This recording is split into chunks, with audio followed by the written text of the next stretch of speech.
الحمد لله رب العالمين والصلاة والسلام على سيد المرسلين اما بعد فاعوذ بالله من الشیطان الرجیم بسم اللہ الرحمن الرحیم. میرے ساتھ مل کر پڑھ لیں الصلاة والسلام علیک یا رسول اللہ وعلی آلک واصحابک یا حبیب اللہ. محترم سامعین السلام علیکم ورحمۃ اللہ وبرکاتہ. پارہ پہلا الف لام میم، سورہ دوسری البقرہ، آیت نمبر 37.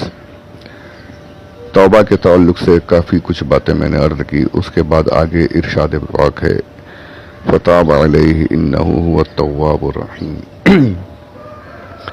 جب آدم علیہ السلام نے اپنے رب کی طرف سے سکھائے گئے کلمات کو اپنی دعا کے طور پر استعمال فرمایا، اور اس کی تفصیل میں نے بتائی وہ کلمات کیا تھے اور کس طریقے سے وہ دعا قبول ہوئی. ارشاد پاک فتاب علیہ، پھر اللہ تعالی نے حضرت آدم علیہ السلام کی دعا کو قبول کیا، آپ کی توبہ کو قبول فرمایا.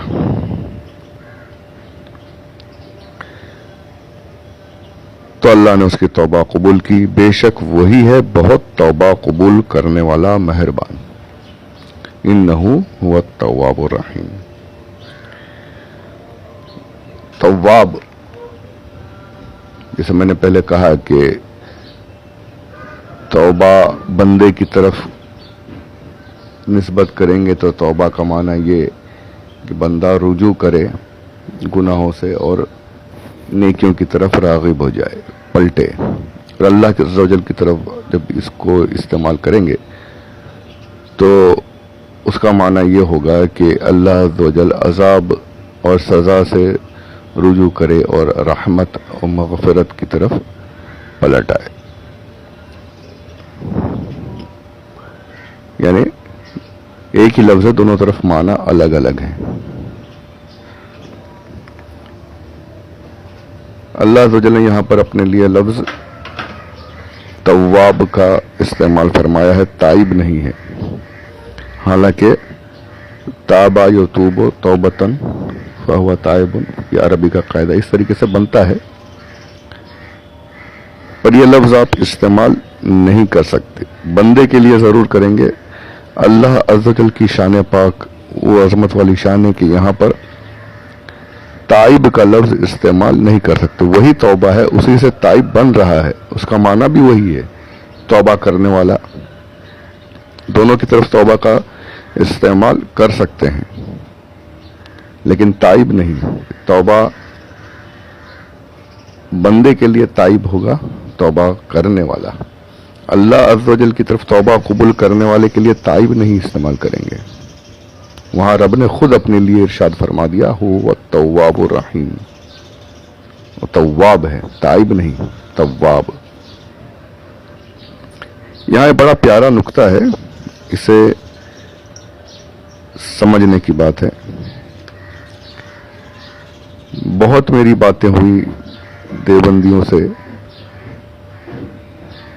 بالکل ڈٹے ہوئے ہیں اس بات پر کہ ان کے عالم رشید احمد گنگوہی نے بالکل صحیح لکھا ہے کہ جھوٹ تحت قدرت ہے. آسان زبان میں کہ اللہ جھوٹ بولنے پر قادر ہے، بولتا نہیں ہے، بولنے پر قادر ہے.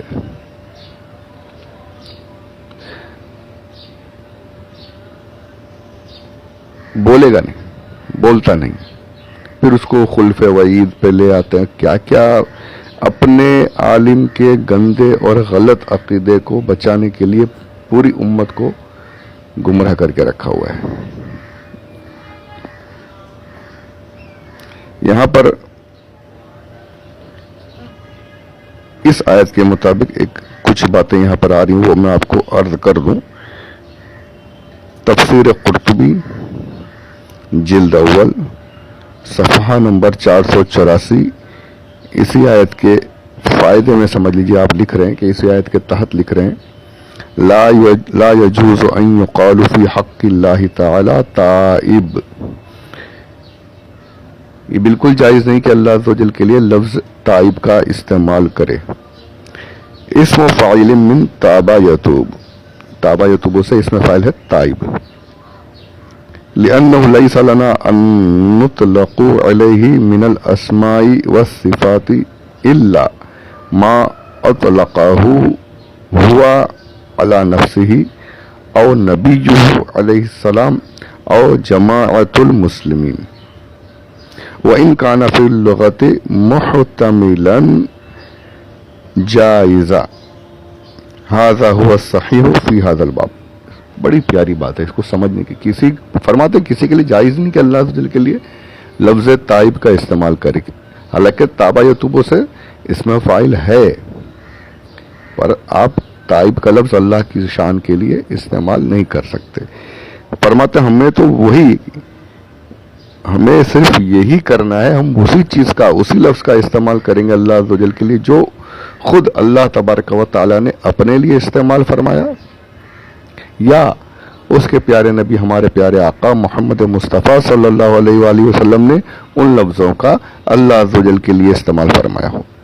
ان القاب ہمیں فرماتے ہیں ہم انہی القابات کا، انہی ناموں کا، انہی صفات کا استعمال کریں گے جو اللہ نے استعمال فرمایا ہو اپنے لیے، یا حضور اکرم صلی اللہ علیہ وآلہ وسلم نے اللہ عز و جل کے لیے استعمال فرمایا ہو، یا جماعت المسلمین، یا مسلمانوں کی جماعت نے ان لفظوں کا استعمال کیا ہو اللہ عز و جل کے لیے.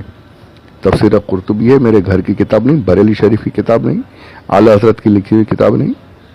تفسیر قرطبی جس سے دیوبندی بھی پڑھ رہے ہیں، ہر کوئی پڑھ رہا ہے، اہل حدیث بھی پڑھ رہے ہیں، اور ہم تو الحمدللہ پڑھتے ہی مانتے ہی ہیں.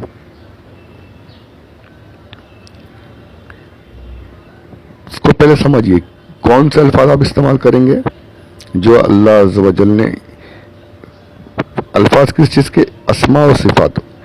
وہی اسماء، وہی صفات، وہی نام لیں گے جو اللہ نے قرآن پاک میں اپنے لیے استعمال فرمائے ہوں، یا احادیث میں حضور اکرم صلی اللہ علیہ وآلہ وسلم نے اللہ عز و جل کے لیے استعمال کیے ہوں، یا جماعت مسلمین نے، مسلمانوں کی جماعت نے ان الفاظ کا استعمال اللہ عز و جل کے لیے کیا ہو.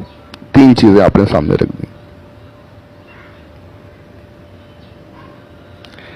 مجھے کوئی ایک آیت دکھا دے قرآن پاک کی جس میں یہ لکھا ہو کہ اللہ عز و جل کے لیے کذاب کا لفظ استعمال کرنا جائز ہے. تواب آ گیا نا، توبہ سے تواب، توبہ سے تائب استعمال نہیں کر سکتے، تو کذب سے کاذب استعمال نہیں کر سکتے، کذاب استعمال کریں گے؟ کہیں تو دکھا دیجئے.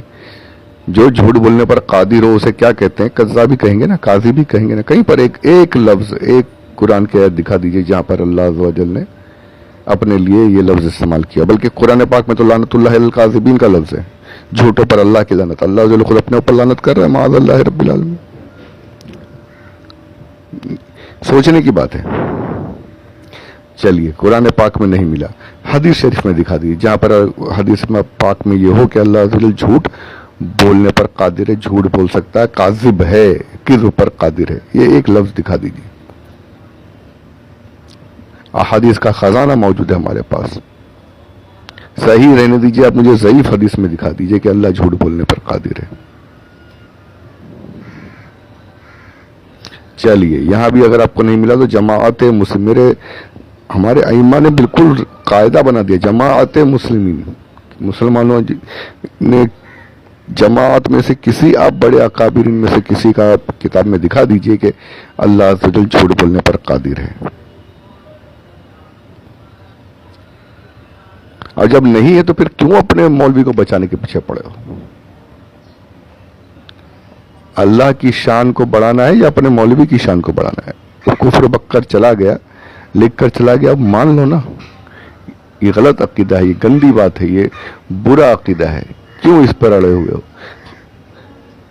اسلاف تو یہ کہہ رہے ہیں کہ تواب کا لفظ بھی استعمال نہیں کر سکتے، حالانکہ یہ فرماتے ہیں، یہ تفسیر قرطبی میں ہی یہ میں نے جو پڑھی، آپ کیا فرما رہے ہیں؟ وَإِن كَانَ فِي اللُّغَةِ مُحْتَمِلًا جَائِزًا، لغت کے حساب سے، معنی کے حساب سے وہ لفظ استعمال کیا جانا اللہ کے لیے جائز ہو سکتا ہے، پر پھر بھی ہم استعمال نہیں کریں گے. حالانکہ توبہ کے معنی سے تائب لفظ استعمال کر سکتے ہیں، لیکن نہیں، ہم نہیں کریں گے. اس کا معنی غلط ہو جائے گا، توبہ کرنے والا ہو جائے گا.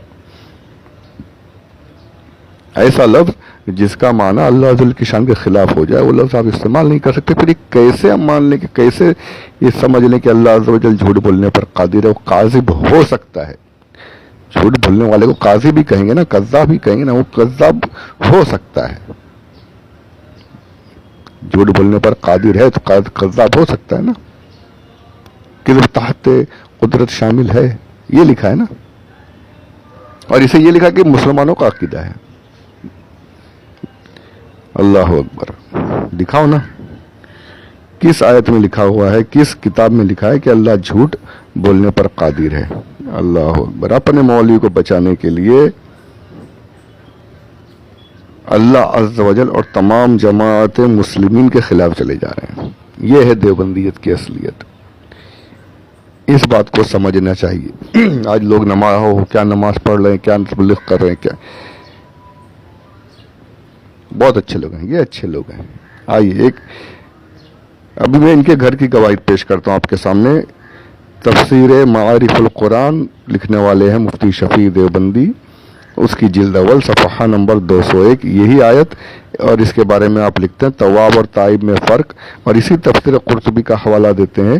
امام قرطبی نے فرمایا کہ لفظ تواب بندے کے لیے بھی بولا جاتا ہے, جیسے ان اللہ یحب التوابین. تواب یہاں پر انہوں نے تو اور آسان کر دیا, لکھ رہے ہیں کہ ان اللہ یحب التوابین. تواب کا لفظ بندے کے لیے بھی استعمال ہوا ہے اور اللہ تعالیٰ کے لیے بھی. تواب اللہ کے لیے بھی استعمال ہو رہا ہے, جیسے اسی آدمی میں وہ تواب الرحیم, تواب دونوں کے لیے استعمال ہوا ہے. لیکن تواب آپ استعمال کر سکتے ہو رب کے لیے بھی بندے کے لیے بھی, لیکن تائب استعمال نہیں کر سکتے. اب دیکھیے پھر آگے لکھتے ہیں جب بندے کے لیے استعمال ہوتا ہے تو معنی ہوتے ہیں گناہ سے اطاعت کی طرف رجوع کرنے والا, اور جب اللہ تعالیٰ کے لیے استعمال ہوتا ہے تو معنی ہوتے ہیں توبہ قبول کرنے والا. یہ صرف لفظ تواب کا حکم ہے. اس معنی کا دوسرا لفظ تائب ہے. یہی معنی, دونوں معنی سیم ہے. لکھتے ہیں تائب کا بھی معنی یہی ہے. اس کا استعمال اللہ تعالیٰ کے لیے جائز نہیں. وہی بات آ رہی ہے, اللہ کے لیے جائز نہیں, اگرچہ لغوی معنی کے اعتبار سے وہ بھی غلط نہیں. دیکھ لیجئے لغت کے حساب سے استعمال کر سکتے ہیں لیکن استعمال نہیں کریں گے. مگر اللہ تعالیٰ کی شان میں صرف وہی صفات اور وہی القاب استعمال کرنا جائز ہیں جن کا ذکر قرآن و سنت میں وارد ہے. دیکھیں انہوں نے تیسری چیز کو چھوڑ دیا. یہ ہے دیوبندیت, یہ ہے جماعت مسلمین کا پورا جملہ ہی غائب کر دیا. جو امام قرطبی نے وہاں لکھا, یہ ایسی خیانت کرتے ہیں. اس کو سمجھنے کے لیے اللہ ہی توفیق عطا فرمائے تو انسان سمجھ سکتا ہے, ورنہ صرف قرآن و سنت لکھ دیا کہ جو قرآن و سنت میں وارد ہے وہی لفظ اللہ عز و جل کے لیے استعمال کریں گے. تیسری چیز کو چھوڑ دیا. باقی پھر لکھتے ہیں باقی دوسرے الفاظ اگرچہ معنی کے اعتبار سے صحیح ہوں مگر اللہ تعالیٰ کے لیے اس کا استعمال درست نہیں. اب بتا دیجئے کہ اگر اللہ عز و جل توبہ جھوٹ بولنے پر قادر ہے, جھوٹ بول سکتا ہے, تو جھوٹ بولنے والے کو کاذب, کذاب کہہ سکتے ہیں. تو یہ بندے کے لیے استعمال ہوتا ہے, رب عز و جل کے لیے استعمال کر سکتے ہیں یا نہیں؟ کہیں پر دکھا دیجئے قرآن و سنت اور جماعت مسلمین کی کسی کتاب میں کہیں پر دکھا دیجئے کہ کسی نے اللہ عز و جل کے لیے کذاب یا کاذب کا لفظ استعمال کیا ہو. اگر اللہ عز و جل کے لفظ کی شان میں یہ کسی نے نہیں لکھا تو تمہارے مولوی نے یہ لکھا ہے, تو اس سے صاف پتہ چل رہا ہے کہ تمہارے مولوی جھوٹ اور غلط بول کر گئے.